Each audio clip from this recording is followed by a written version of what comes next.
Pirineos desde el aire. Cuando los dinosaurios habitaban la Tierra, los Pirineos no existían. Se hace difícil imaginar que esta cordillera, llena de picos que a menudo superan los 3000 metros, fuera en aquellos tiempos un terreno bastante llano. El clima era mucho más benigno y las aguas del Océano Atlántico bañaban esta región. Los dinosaurios se extinguen. Poco después, el paisaje también empieza a cambiar.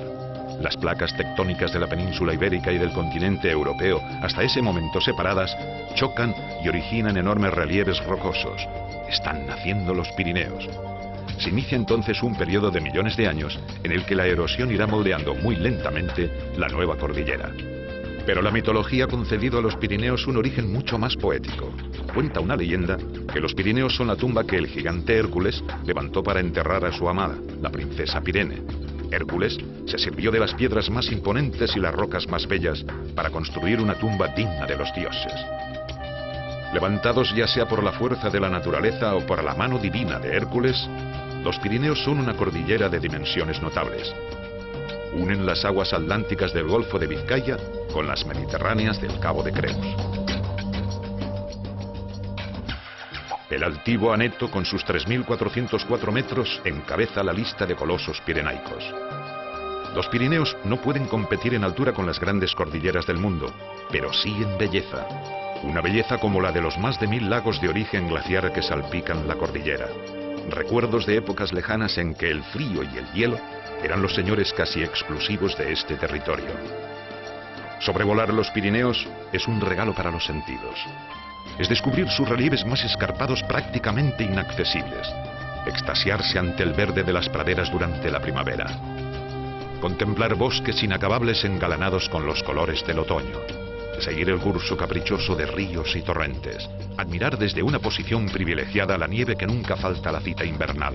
Y darse cuenta también de cómo el hombre ha sabido adaptarse a un medio a menudo hostil y ha aprendido a convivir con él y a sacarle provecho. Y de cómo a menudo los Pirineos han sido más un nexo de unión que una frontera divisoria. Iniciamos un vuelo que nos hará cruzar los Pirineos de este a oeste, del Mediterráneo a aguas atlánticas, recorriendo el tronco axial de la cordillera y también las montañas prepirenaicas más destacadas. Desde el aire, los Pirineos nos ofrecerán toda su grandeza y nos desvelarán casi todos sus secretos.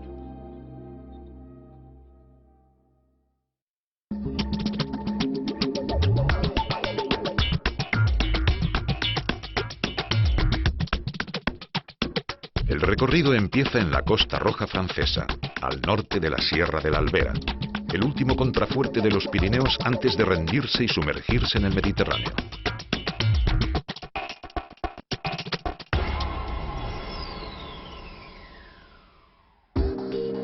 Estamos en el Rosellón, en la Cataluña francesa.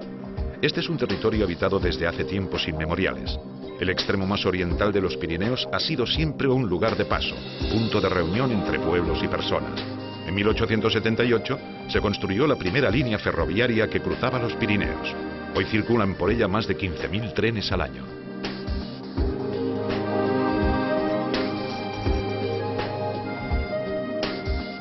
Divisamos una costa recortada, agreste incluso, que ofrece un paisaje de una gran belleza como el Port Vendres, villa marinera que durante la Edad Media veía zarpar los barcos que unían el Rosellón y Mallorca. La luz y el paisaje de esta región mediterránea son de una gran belleza, y no es de extrañar que fascinaran a artistas como Picasso y Matisse. El puerto de Cotlliure, antiguo pueblo de pescadores y viticultores y hoy destacado destino turístico, es vigilado desde hace muchos años por su impresionante castillo templario. Es hora de dar media vuelta e ir hacia el sur. El vuelo sobre el mar es muy corto y pronto divisamos las rocas desnudas del Cabo de Creus, el punto más oriental de la península ibérica. Es un terreno áspero, salvaje, azotado sin piedad por la tramontana que lo ha ido modelando con su fuerza. El Cabo de Creus es el último bastión de unos Pirineos que mueren con solemnidad y elegancia, adentrándose 10 kilómetros en el mar como si se resistieran a darse por vencidos. Resguardado, protegido de los embates de las olas en los días de tormenta, el Port de la Selva se mantiene casi inalterable al paso del tiempo, fiel a su tradición marinera. Montaña arriba, vigilando desde las alturas, descubrimos el monasterio de San Pedro de Rodas, una joya del arte románico catalán que hoy se nos muestra más esplendorosa que nunca. Hace 1000 años que estas piedras levantadas por la mano del hombre se encuentran ahí, formando parte inseparable del paisaje. Por el sur, la Sierra de Rodas cae abruptamente sobre el llano ampurdanés. Al fondo se dibuja la forma inequívoca del Golfo de Rosas. A Cadaqués se llega por una sinuosa carretera, pero por el aire es cuestión de unos pocos minutos. La silueta inconfundible de la iglesia de Santa María preside este pueblo blanco, solitario y encantador. Justo al lado, Portlligat y la casa museo del genial Dalí. De regreso, sobrevolamos el Alto Ampurdán, que poblado ya desde la antigüedad, conserva el mayor número de construcciones megalíticas de todo el Pirineo. Ya no veremos más el mar hasta que lleguemos al Golfo de Vizcaya. La Sierra de la Albera, que goza de una vegetación peculiar, es tierra de castillos, señal inequívoca del paso del hombre. Contrariamente al Pirineo occidental y central, aquí la vertiente sur es más lluviosa que la norte. De lejos, descubrimos ya la silueta del castillo de Requesens, que data del siglo XI, aunque ha sido reconstruido modernamente. Alcanzar el punto más alto de la Albera es el próximo objetivo, el Puig Neulós, que tiene el honor de ser el primer pico que, entrando desde la costa, supera la barrera de los 1000 metros.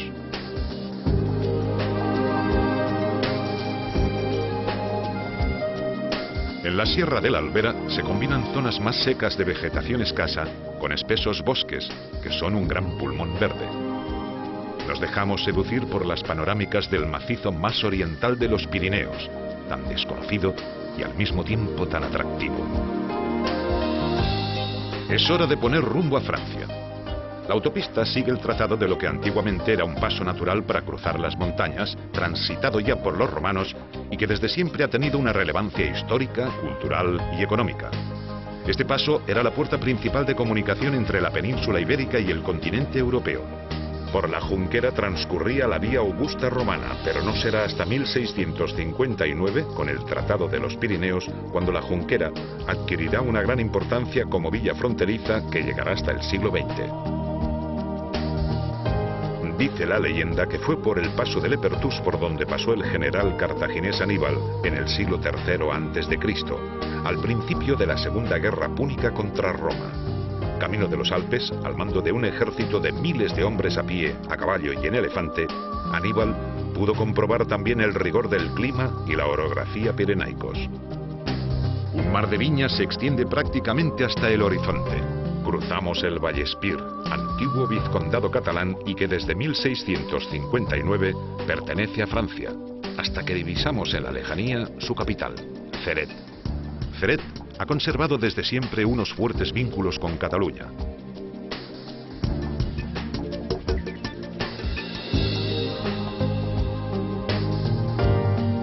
Esta población ha sido también punto de encuentro de muchos artistas claves del siglo XX, atraídos por el paisaje, la luz y los colores de la tierra.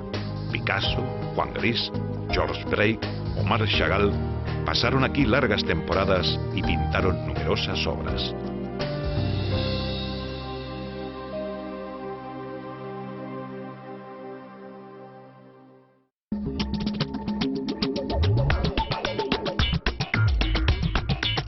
Al sur del Pirineo axial nos adentramos en una zona particularmente hermosa, el Prepirineo catalán.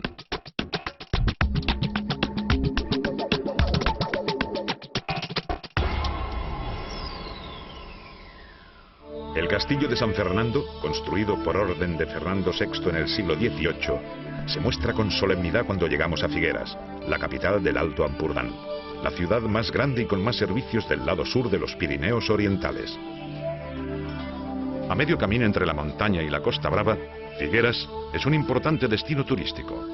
La ciudad está ligada a un nombre de fama mundial, Salvador Dalí. El Museo del Genio del Surrealismo, que recibe cada año más de 1 millón de visitantes, es un reclamo magnífico para situar la ciudad en un lugar destacado del mapa cultural de todo el mundo. Dejamos atrás el llano ampurdanés. Ante nosotros, muy pronto, se abrirá una zona esplendorosa del Prepirineo, la Garrocha. Besalú es su puerta de entrada. El puente románico es la joya de un conjunto medieval espectacular. La Judería, donde se encuentra la única casa de baños rituales judíos descubierta en la península ibérica, y las iglesias de San Pedro y San Vicente, son otros monumentos que nos recuerdan el pasado de esta población, una de las más importantes de la Cataluña medieval.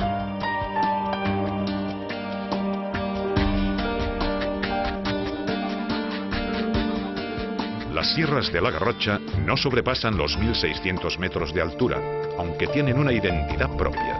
Una cuarentena de volcanes hoy inactivos conforman un parque natural único en la península. El de Santa Margarita, con un perímetro de 2 kilómetros, es el volcán más grande de la Garrocha. Anclada en medio del cráter, la ermita románica de Santa Margarita desafía desde hace siglos al volcán adormecido. En verano, en el Hayedo de Jordán, impresionante bosque de hayas, que el visitante descubre todos los colores. El poeta Maragall cantaba que este es un lugar verde y profundo como no hay otro en el mundo, pero es en otoño cuando el espectáculo cromático es realmente insuperable.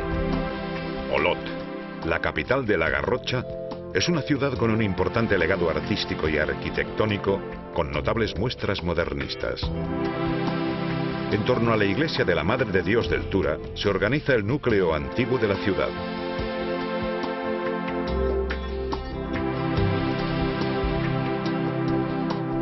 En el Museo Comarcal pueden verse cuadros de la llamada Escuela de Olot del siglo XIX, que supo pintar como nadie los paisajes de la Garrocha.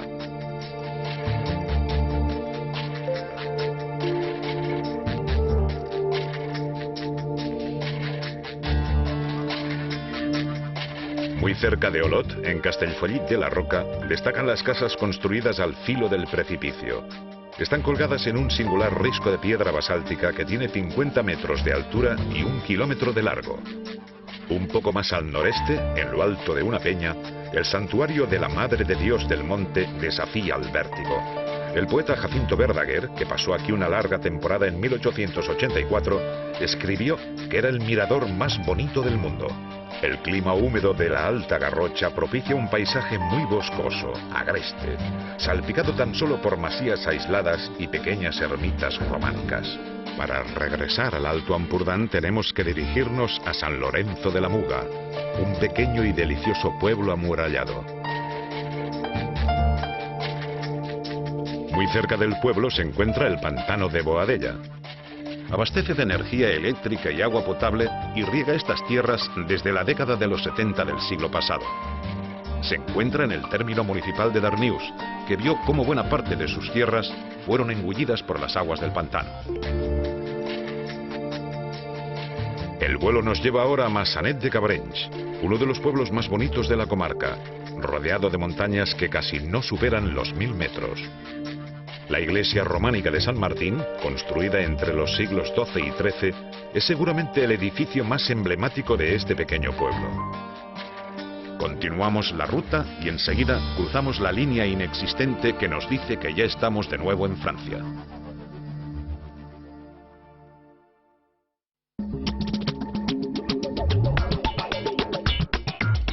Tui es el punto de partida de recorridos hacia algunos de los lugares más emblemáticos de los Pirineos orientales franceses.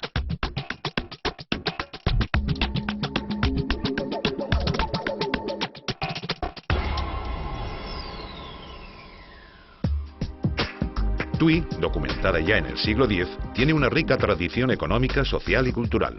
La iglesia de Nuestra Señora de la Victoria, con aspecto de catedral, es bastante reciente. Se edificó sobre los restos de la iglesia románica de San Pedro y se consagró en 1816. El 7 de noviembre de 1659, España y Francia firmaban el Tratado de los Pirineos.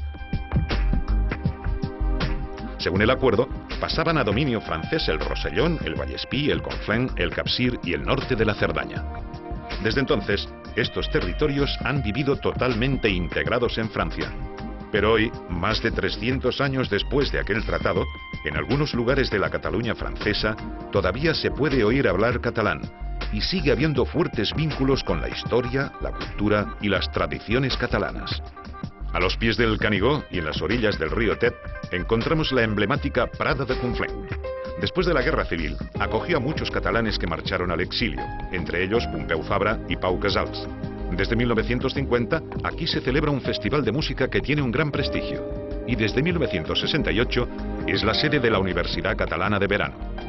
Muy cerca de Prada encontramos una de las joyas arquitectónicas más preciadas de todo el Pirineo, el monasterio benedictino de San Miguel de Cuixà. Fue fundado en el siglo IX y pronto se convirtió en un centro espiritual y cultural de la Cataluña feudal. El monasterio se ha reconstruido en los últimos años, aunque buena parte del claustro se encuentra hoy en manos de coleccionistas privados.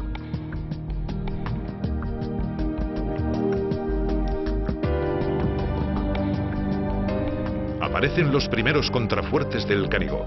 El mítico pico nos vigila 2000 metros más arriba. Pero antes de llegar, es inevitable visitar Vilafranca de Conflent, villa fortificada por Luis XIV para proteger todo el valle de las invasiones españolas del sur. Aquí no podemos dejar de admirar también el Fuerte Liberia, que está conectado con la ciudad mediante una increíble obra de ingeniería secreta, una escalera subterránea de 734 escalones. Desde el aire es fácil divisar el tren amarillo que desde hace 90 años cubre la ruta entre Vilafranca de Conflent y la Tour de Carol, en la Cerdaña, y que hoy, sobre todo, es una atracción turística de primer orden. Recorre 63 kilómetros por un paisaje espectacular.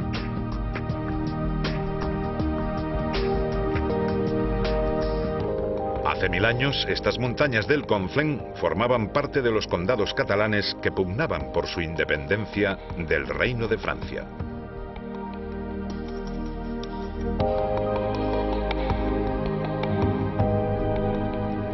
Como San Miguel de Cuixà, San Martín del Canigó fue en aquellos tiempos un centro religioso, cultural, político y económico que irradió su influencia por toda Cataluña.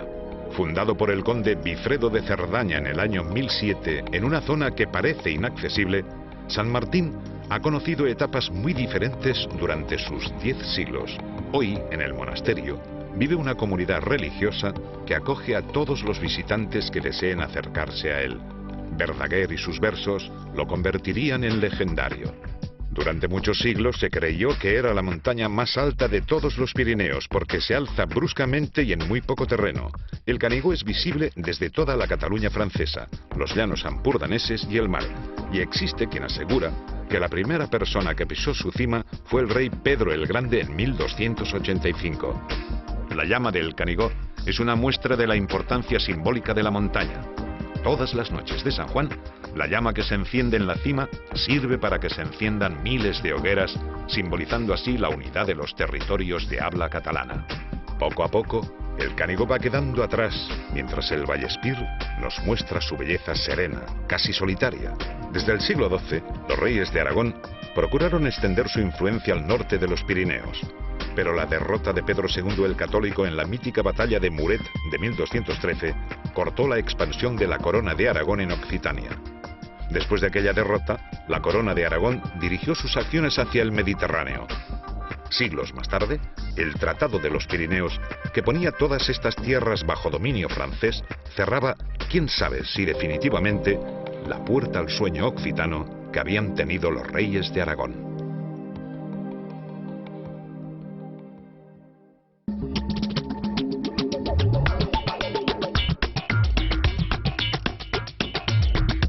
La ruta continúa por la vertiente francesa de los Pirineos orientales.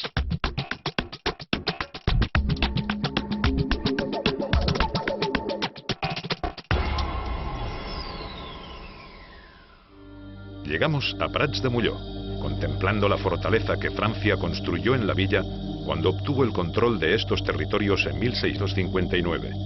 Pero la historia militar de este pueblo, hoy dedicado al turismo de montaña, tiene otro episodio muy destacado. En noviembre de 1926, en tiempos de la dictadura de Primo de Rivera, Prats de Molló tenía que ser el punto de partida desde donde un centenar de hombres armados, al mando de Francesc Macià, cruzaría la frontera por el puerto de Ares e invadiría Cataluña para proclamar su independencia. El intento fue un absoluto fracaso, pero convirtió a Macià en una figura mítica. En el rincón más recóndito de la comarca del Ripollès, el pueblo de Beget es un tesoro que se ha mantenido casi inalterable en el tiempo. La iglesia de San Cristóbal del siglo XII conserva en su interior la llamada Majestad de Beget, una talla románica muy valiosa. En toda esta parte de los Pirineos son frecuentes las muestras exquisitas de arte románico, un estilo que sabe integrarse como ninguno en el paisaje. En Cataluña, este arte medieval vivirá su momento más esplendoroso entre los siglos XI y XIII. Es hora de entrar en el Valle de Camprodón, en la cabecera del río Ter. El monasterio de San Pedro, la iglesia de Santa María y sobre todo el Puente Nuevo son los puntos de referencia de esta población que tiene casi 900 años de historia. Camprodón es desde hace más de un siglo un importante centro de veraneo. Nos encontramos en el corazón de los Pirineos de la provincia de Girona, sin duda una de las zonas pirenaicas preferidas por miles de excursionistas. Remontando el Ter se llega a Setcases, 7 casas en castellano. Dice la leyenda que fue aquí donde, huyendo de la nieve de las montañas, se detuvieron los 7 hijos de un pastor ciego y donde cada uno se construyó una casa. Muy cerca se alza Costabona, un pico de poca dificultad alpinística, pero que tiene un mérito que nadie podrá arrebatarle. Es la primera montaña que, entrando desde el Mediterráneo, supera los 2000 metros de altura. Estos picos, de gran belleza y altura y dificultad medias, son ideales para iniciarse en la alta montaña. Curiosamente, el excursionismo nace durante el Renacimiento con una clara vocación cultural y científica. Poco a poco, el excursionismo se irá convirtiendo también en un deporte. Décadas más tarde, otro deporte de montaña mucho más masivo transformaría la vida pirenaica: el esquí. Las diversas dificultades que ofrecen las 12 pistas de Vallter 2000 hacen de ella una estación idónea para practicar el esquí en familia. La proximidad con Girona e incluso con Barcelona hacen que sea también ideal para ir y volver en el mismo día. El esquí es un ejemplo de cómo el hombre quiere disfrutar de la montaña y de las posibilidades que la naturaleza le ofrece. Las estaciones de esquí son también una magnífica fuente de riqueza para las tierras pirenaicas. La estación de Vallter es la más oriental de los Pirineos y está rodeada de montañas emblemáticas de los Pirineos orientales, como el Bastiments o el Gra de Fajol, con alturas notables entre los 2.700 y los 2.800 metros. En este valle, a 2.400 metros de altura, nace el río Ter, que inicia aquí un recorrido de 195 kilómetros hasta ir a morir al Mediterráneo, en Torroella de Montgrí. Siguiendo el curso del río Ter, nos adentramos en las tierras medias del Ripollès, el territorio del mítico Conde Arnau, cuya leyenda es seguramente una de las más populares de los Pirineos. Cuentan que este caballero feudal aventurero maltrataba a sus vasallos, no pagaba el sueldo a sus soldados y seducía a las doncellas del lugar. El monasterio de San Juan fue clausurado por la vida licenciosa que en él promovía el conde Arnau, que a su muerte, según la leyenda, fue condenado a vagar eternamente por las montañas del Ripollès. La capital de esta comarca es el punto siguiente del itinerario. El nombre de Ripoll irá ligado para siempre a los orígenes de Cataluña. Su célebre monasterio, fundado por el conde de Barcelona Bifredo el Velloso en el siglo IX, fue durante mucho tiempo uno de los primeros centros de creación y difusión de la cultura catalana. El llano queda de nuevo atrás. La Sierra Caballera tiene el Taga como pico más destacado. Esta pirámide verde se alza majestuosa y vertical y ofrece a quien alcanza la cima una vista privilegiada. Se tiene constancia documental de la existencia de Ribes de Freser desde el 982, aunque parece ser que el primer núcleo habitado se fundó en el siglo V. Hoy, Ribes es un pueblo que vive en gran parte del turismo de montaña. Ribes es el punto de partida de uno de los pocos trenes cremallera que encontramos en los Pirineos, el Cremallera de Núria. Se inauguró en 1931, y si se quiere evitar una dura ascensión de unas cuantas horas a pie, es la única manera de acceder al santuario de Núria. Lento pero imparable, el cremallera recorre con seguridad los 12,5 kilómetros que separan Ribes de Freser de Núria, mientras atraviesa un paisaje extraordinario. Casi una decena de túneles son imprescindibles para superar los más de 1000 metros de desnivel del recorrido. Núria aparece de repente, dando la bienvenida a quien lo conoce y sorprendiendo al que ve por primera vez el santuario que se alza en medio de este circo imponente de montañas. Dice la leyenda que San Gil llegó a este valle en torno al año 700 y que aquí se quedó cerca de 4 años. Mucho más recientemente, los esquiadores han llegado a Núria. Dice la tradición que en esta estación y en la de La Molina es donde han aprendido a esquiar la mayoría de esquiadores catalanes. Las montañas rodean Núria dibujando un círculo a su alrededor. Por ello, reciben el nombre de la Olla de Núria. Son una docena de picos con alturas que van de los 2.600 a los 2.900 metros. Recorrerlas de una tirada es una de las excursiones más bonitas que se pueden hacer en los Pirineos. Dejamos para el final al rey indiscutible de esta región pirenaica, el Puigmal. Desde el santuario de Núria, 1 hora y media de ascensión permite llegar a pie, pero por el aire es cuestión de muy pocos minutos. No es un pico que presente muchas dificultades técnicas para subirlo, pero tal vez por ser la montaña más alta de los Pirineos orientales catalanes, desde siempre ha sido un referente en el mundo excursionista. Por la vertiente francesa, el macizo ha sido conquistado por la mano del hombre, pero sin grandes estridencias. Las pistas del Puigmal regalan un esquí tranquilo, familiar, alejado de las aglomeraciones de muchas pistas vecinas. Las vistas desde la cota más alta de la estación, a 2.600 metros de altura, son prácticamente inmejorables. En verano, sin nieve, mostrando desnudo sus formas redondeadas, el altivo Puigmal ofrece su perfil más acogedor. Desde la cima, la vista se pierde en el horizonte. Hacia el este, el Cabo de Creus, el extremo más oriental de la cordillera pirenaica, queda ya lejos. Pero hacia el oeste, los Pirineos no han hecho más que empezar.